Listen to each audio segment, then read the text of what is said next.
मैं security guard Jitendra Singh, only एक पैसे से एक प्राइवेट कंपनी का एक सिक्योरिटी गार्ड। 26 साल से सिर्फ सिक्योरिटी की नौकरी कर रहा हूँ। मैंने अभी तक 24 सिक्योरिटी की ड्रेस पहनी है।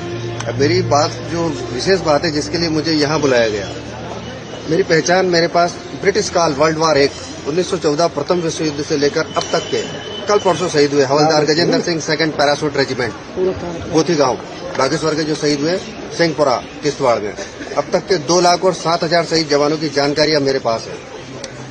ये सब 25 क्विंटल स्टेशनरी है मेरे पास में। करगिल वार के समय से मैं देश के शहीद परिवारों को पत्र लिख रहा हूँ। ये काम को करने की प्रेरणा मुझे जापान से मिली हुई है। अभी पत्र लिखते हुए मेरे पास में देश भर के 15,500 शहीद परिवारों से मेरा फोन पर संपर्क है और 24,300 के लगभग मेरे पास में शहीद जवानों के फोटोज है। अभी मेरा एक बेटा है, वो जब जन्म हुआ तो उसका नाम भी मैंने एक शहीद जवान के नाम पर रखा है।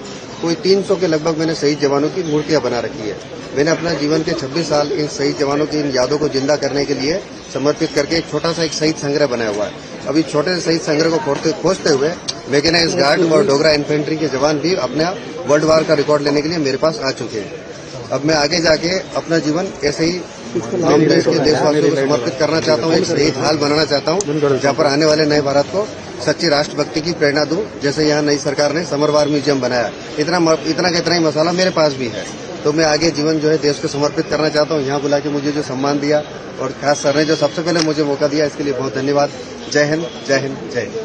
बहुत अच्छा। जैसे अभी आप सबने जितेंद्र सिंह जी की बात सुनी, सूरत में एक साधारण काम करते करते असाधारण काम इन्होंने किया। शहीदों के अमर स्मृति को संजो कर रखना, इसी तरह के बहुत सारे उदाहरण हैं जो माननीय प्रधानमंत्री श्री नरेंद्र मोदी जी ने अपने मन की बात कार्यक्रम के माध्यम से देश के सामने, समाज में, हमारे देश में हर तरह से जो एक पॉजिटिव एनर्जी वाले काम करने वाले व्यक्ति होते हैं, उनकी चर्चा करना, उनको देश के सामने रखना और उनके काम को एक विश्व में नई पहचान दिलाना। आज बहुत खुशी की बात है कि गणतंत्र दिवस के उपलक्ष्य में जितने भी ऐसे महानुभाव हैं, उन सबके साथ आज यहाँ पर सभी एक साथ हम इकट्ठा होकर बैठे हैं साथ। आप उनमें से कई और भी महानुभावों के इंटरव्यू लीजिए और उनके जीवन का जो वृत्तांत है वो सबको सुनिए। जैसे कि आप देख रहे हैं, मेरी आंख में छोटा सा एक लाल धब्बा दिख रहा है। आपको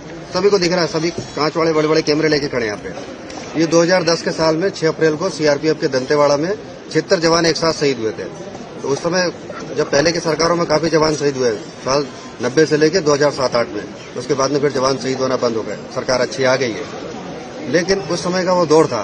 तो जब मेरा ये पत्र लिखने का 2 से 3 पत्र लिखने का क्रम टूट गया, तो वो उन 76 जवानों को पत्र लिखते हुए तीसरे दिन 9 अप्रैल को मेरी आंख में जाई पड़ गई। तब से मेरी एक आंख में मोतियाबिंद है।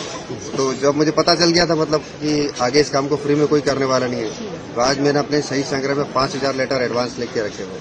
ये पत्र लिखने की प्रेरणा ऐसे मिली कि करगिल युद्ध के समय में हमारे देश में मोबाइल फोन नहीं थे, तो जवान की लिखी हुई चिट्ठी शहीद होने के बाद घर पहुंची। उसमें लिखा है, पिताजी मैं यहाँ ठीक हूँ, आप कैसे हो, लिखना। फिर तभी से मैंने ये प्रण किया कि शहीद जवान की अंतिम चिट्ठी नहीं है, इनके परिजनों को मेरे पत्र हमेशा मिलते रहेंगे। और तब से मैं ये 15 पैसे के समय से पोस्ट कार्ड लिख रहा हूँ।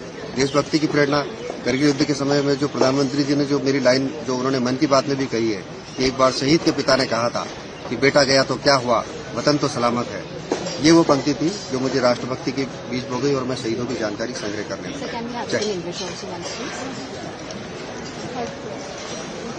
Our society has so many people who do a lot of positive work. To be able to bring those positive works to the attention of the nation and to share those works and spread that positivity, our Prime Minister Shri Narendra Modi ji has been expressing such good works through the Man Ki Baat program, and that brings out the good work being done within the society by every section of the society. That's a very great tradition, and today we are all collected here to interact with the people who have been portrayed in the Man Ki Baat program.